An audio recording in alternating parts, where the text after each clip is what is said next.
Good evening and welcome viewers. This is lecture number 8 on solid state physics. In this lecture we are going to discuss interplanar spacing. And interplanar spacing हम orthogonal systems के लिए interplanar spacing का formula derive करेंगे. और जो ये interplanar spacing है ये हम मतलब क्यों पढ़ते हैं, क्योंकि जो क्रिस्टल स्ट्रक्चर्स के एनालिसिस के लिए इंटरप्लेनर स्पेसिंग का होना बहुत ही ज़रूरी है.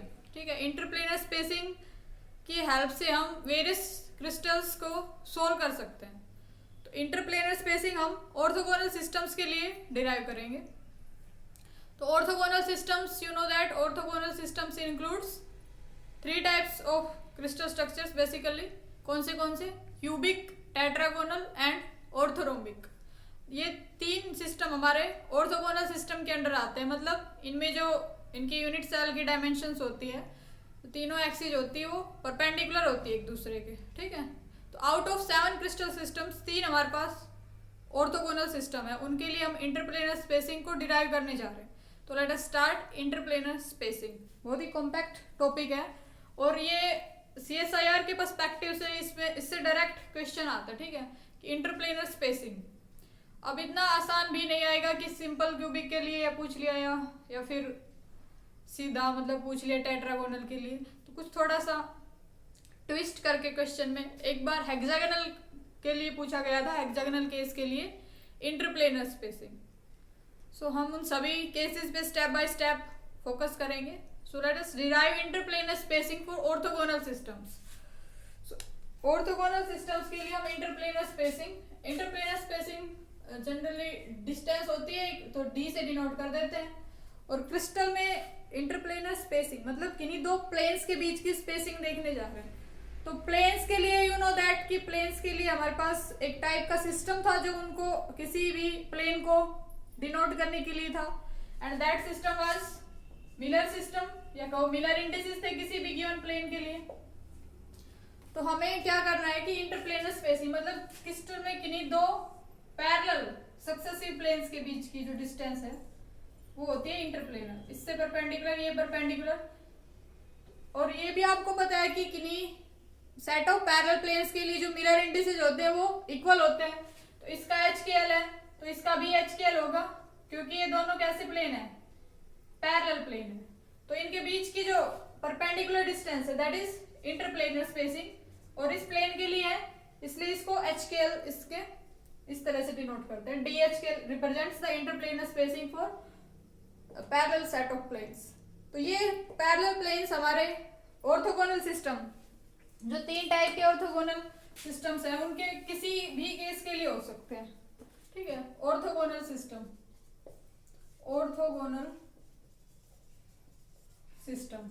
3 टाइप्स के बेसिकली ऑर्थोगोनल सिस्टम मेंशन किए थे. क्यूबिक के बाद टेट्रागोनल एंड ऑर्थोरोम्बिक. सो जो कंडीशंस थी वो ऑर्थोगोनल सिस्टम के लिए तो यू नो दैट कि alpha is equals to beta is equals to gamma should be 90 degree perpendicular होने चाहिए तीनों एक्सिस.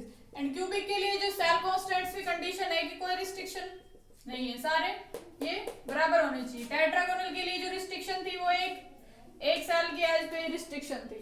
ऑर्थोरोम्बिक के केस में कोई भी किसी प्रकार की ये इक्वल नहीं होने चाहिए, कोई भी इन पे वो नहीं. ठीक है, तो this is for orthorhombic system. तो ऑर्थोगोनल सिस्टम में हम 3 टाइप्स के सिस्टम्स के लिए इंटरप्लेनर स्पेसिंग डिराइव करेंगे. सबसे पहले cubic, tetragonal and orthorhombic systems के लिए.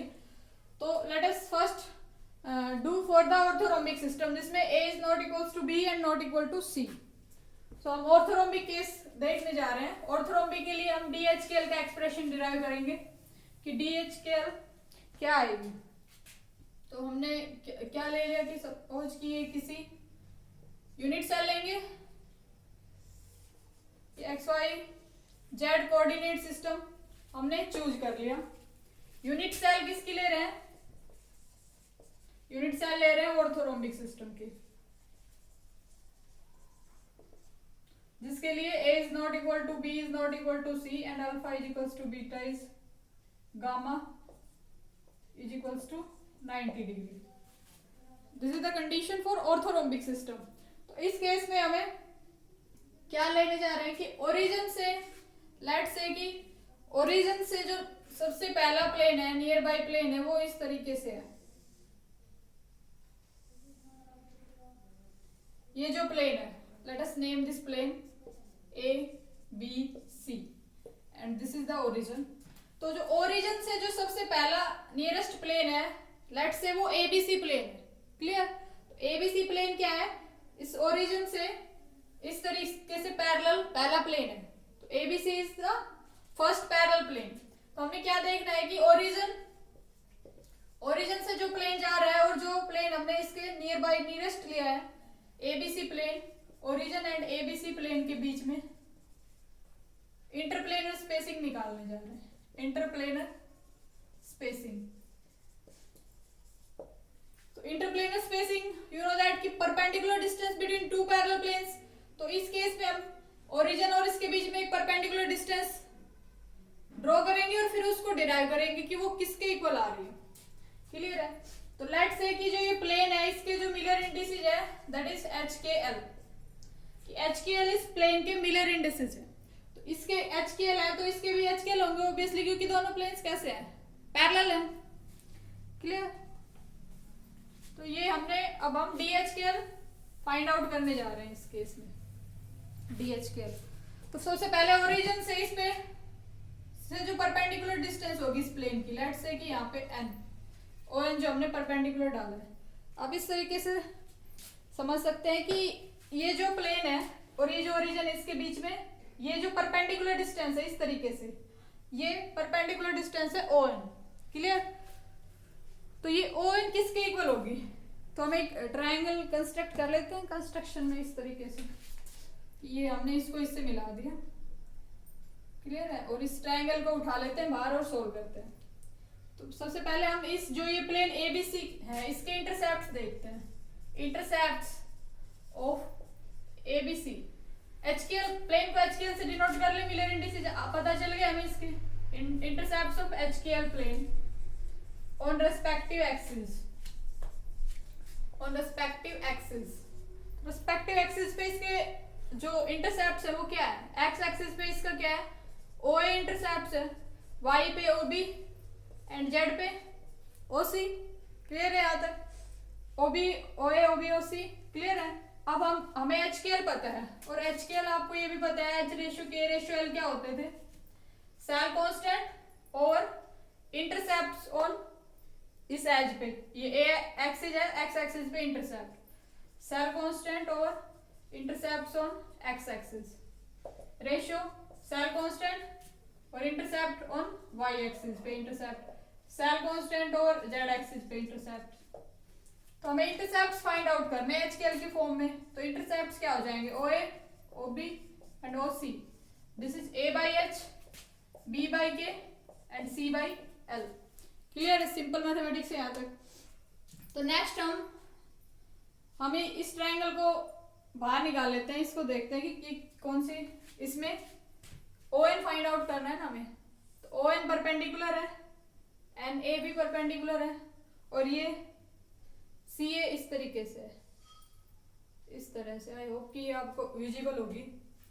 This is ON and this is A and let's say कि जो ON के बीच में जो ये एंगल है, this is let's say this is θ1 and OA हमने अभी निकाला है। OA is equals to A by H। तो OA आ गया हमारे पास A by H and ON तो क्या है? परपेंडिकुलर है। ये परपेंडिकुलर की डिस्टेंस क्या है? Interplanar spacing DHKL। So this is DHKL। तो हम इसमें कोसाइन लॉ लगा देंगे। दिस इज बेस और हाइपोटेन्यूज, तो कोसाइन देगा ही हमें। तो इसको इरेज कर देते हैं। ये इंफॉर्मेशन आपने नोट कर ली होगी, इंफॉर्मेशन ये वाली। तो यहां से हम क्या लिख सकते हैं कि जो cos of θ1 is equals to DHKL और A by H। क्लियर है? इजी टू अंडरस्टैंड है। सिमिलरली हम क्या करेंगे?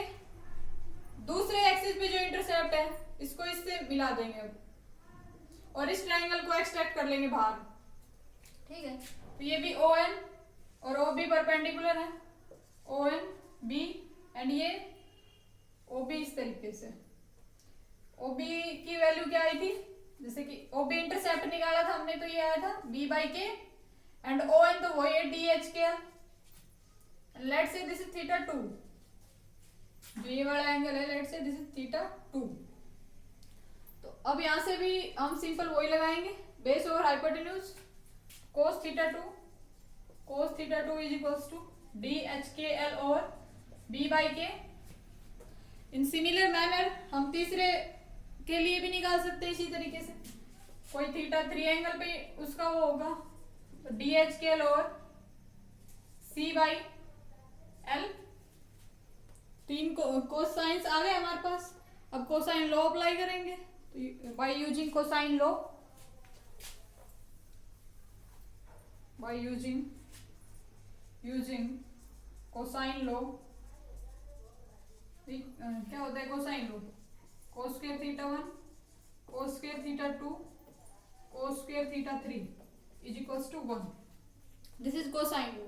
अब इनकी वैल्यू इसमें सब्स्टिट्यूट कर देंगे इसमें, तो क्या आएगा ये हमारे पास d²HKL over A/H square plus d²HKL over B/K square plus d²HKL over C/L square and this is equals to 1।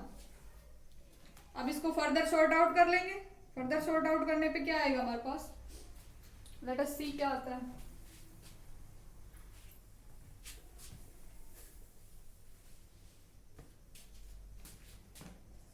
d²HKL common, this is h² by a square k² by b square l² by c square, this is equals to 1। what we want, HKL DHKL, so DHKL is equals to 1 by h² by a square k² by b square l² by c square। Clear है, simple है, ठीक है। अब d square है तो हमें d चाहिए सिर्फ, तो d चाहिए तो क्या हो जाएगा अंडर द रूट या पावर हाफ, ठीक है, whatever. This is DHKL, DHKL for orthorhombic system. Orthorhombic के लिए DHKL आ गई। अब हमारे पास ऑर्थोरोम्बिक के लिए आ गए, हम क्यूबिक के लिए टेट्रागोनल के लिए भी इजीली फाइंड आउट कर सकते हैं। देखते हैं कि क्यूबिक के लिए टेट्रागोनल के लिए क्या आता है। फॉर क्यूबिक सिस्टम में यू नो दैट क्यूबिक में क्या कंडीशन रखनी है, बस आपने a equals to b equals to c रखना है इसमें। देन DHKL क्या आ जाएगी, DHKL विल बी ये सारे a और a ऊपर चला जाएगा, a और under the root h² plus k² plus l²। This is for cubic, DHKL for cubic system. For tetragonal DHKL क्या होगी टेट्रागोनल के लिए, टेट्रागोनल के लिए you know that a is equals to b is not equal to c। So ये condition इसमें substitute करेंगे तो what we will have 1 over under the root h² by a² plus k² by a², तो h² plus k² by a² plus l² by c²। so this is DHKL for tetragonal system। so we have done DHKL for orthorhombic, cubic and tetragonal system। so एक जो important है that is for hexagonal system. तो एक hexagonal के लिए और देख लेते हैं, उसके लिए थोड़ा डिफरेंट फॉर्मूला होता है।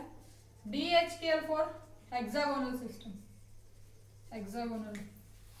तो हेक्सागोनल के लिए क्या सेल कांस्टेंट्स क्या होते हैं, क्रिस्टल सिस्टम हेक्सागोनल के लिए जो सेल कांस्टेंट्स होते हैं वो क्या होते हैं, a is equals to b is not equal to c and alpha is equals to beta is 90 and gamma is 120।